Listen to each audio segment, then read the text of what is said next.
जानिए श्री सत्यनारायण कथा और व्रत की महिमा। आखिर क्यों किया जाता है सत्यनारायण का व्रत? जानिए इसके पीछे की कथा और इस व्रत को करने का कारण क्या है। नमस्कार, मैं हूँ सिमरन और आप देख रहे हैं नेक्स्ट 9 स्पिरिचुअल। जी हाँ, सत्य को नारायण के रूप में पूजना ही सत्यनारायण की पूजा है। इसका दूसरा अर्थ यह है कि संसार में एकमात्र नारायण ही सत्य है, बाकी सब माया है। सत्य में ही सारा जगत समाया हुआ है। सत्य के सहारे ही शेष भगवान पृथ्वी को धारण करते हैं। पंचांग के अनुसार हर महीने पूर्णिमा तिथि होती है, लेकिन पौष पूर्णिमा का विशेष महत्व माना जाता है। इस पूर्णिमा के दिन व्रत, गंगा स्नान और सत्यनारायण जी के कथा का पाठ करते हैं। कहते हैं जो व्यक्ति सच्चे मन से पूर्णिमा का व्रत रखता है और श्री हरि और विष्णु की विधि विधान पूजा करता है, उसकी सारी मनोकामनाएं पूर्ण हो जाती हैं। अगर आपको पूर्णमासी की व्रत रखना है तो श्री सत्यनारायण भगवान की पावन कथा को जरूर पढ़ें व सुने। एक समय की बात है, नैशिरण्य तीर्थ में सैनिक आदि 88,000 ऋषियों ने श्री सूत जी से पूछा कि हे प्रभु, इस कलयुग में मनुष्य को प्रभु भक्ति किस प्रकार मिल सकती है। हे मुनिश्रेष्ठ, कोई ऐसा तप बताइए जिससे थोड़े समय में ही पुण्य मिले और मन वांछित फल की प्राप्ति हो सके। सर्व शास्त्रों के ज्ञाता सूत जी बोले, हे वैष्णवों, मैं पूछे, आप सभी ने प्राणियों के हित में अच्छी बात पूछी है, इसीलिए मैं एक ऐसे श्रेष्ठ व्रत के बारे में आपको बताऊंगा जिसके बारे में नारद जी ने लक्ष्मी नारायण जी से पूछा था और लक्ष्मीपति ने मनी श्रेष्ठ नारद जी से कहा था, आप इसे ध्यान से सुनिएगा।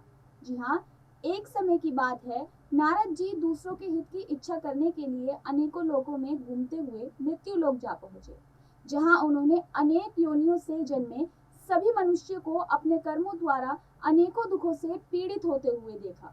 उनका दुख देख नारद जी को बहुत दुख हुआ और उन्होंने सोचा कि ऐसा कौन सा यत्न किया जाए जिसके करने से मानव के दुखों का अंत हो जाए।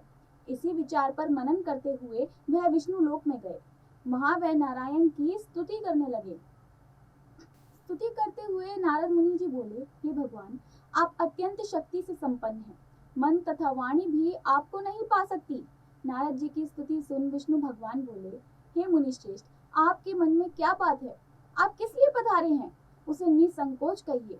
इस पर नारद मुनि बोले, भगवान, मृत्यु लोक में अनेक योनियों में जन्मे मनुष्य अपने कर्मों के द्वारा अनेकों दुख भोग रहे हैं। हे नाथ, आप मुझ पर दया रखते हैं तो बताइए कि वो मनुष्य अपने दुखों से कैसे छुटकारा पा सकते हैं। इस पर श्री सत्यनारायण श्री हरि भगवान बोले, हे नारद, मनुष्यों की भलाई के लिए तुमने एक अच्छी बात पूछी है। अब मैं तुम्हें समझाता हूँ, जिससे करने से मनुष्य मोह से छुटकारा पा जाएगा। स्वर्ग लोक व मृत्यु लोक दोनों में एक दुर्लभ उत्तम व्रत है जो पुण्य करने वाला है। श्री सत्यनारायण भगवान का व्रत विधान पूर्वक करके मनुष्य तुरंत ही यहाँ सुख भोग कर मरने पर मोक्ष पाता है।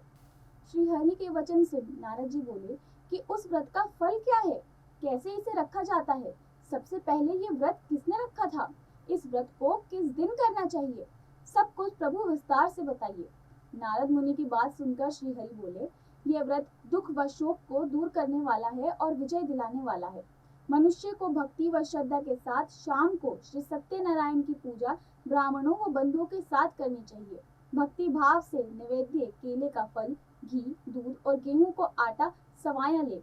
गेहूं के स्थान पर साठी का आटा, शक्कर और गुड़ लेकर व सभी भक्षण योग्य पदार्थों को मिलाकर भगवान का भोग तैयार करें। इस दिन ब्राह्मणों सहित बंधु बांधवों को भी भोजन कराइए। इसके बाद स्वयं भोजन ग्रहण करें। भजन कीर्तन के साथ भगवान की भक्ति में लीन रहें। इस तरह से सत्यनारायण भगवान का ये व्रत करने पर मनुष्य की सभी इच्छाएं निश्चित रूप से पूरी हो जाती हैं। इस कली काल अर्थात कलयुग में मृत्यु लोक में मोक्ष का एक यही सरल उपाय है। हाँ, इसीलिए आप भी सत्यनारायण भगवान का भजन कीजिए। श्रीमन नारायण नारायण नारायण, भजमन नारायण नारायण नारायण। हरि बोल।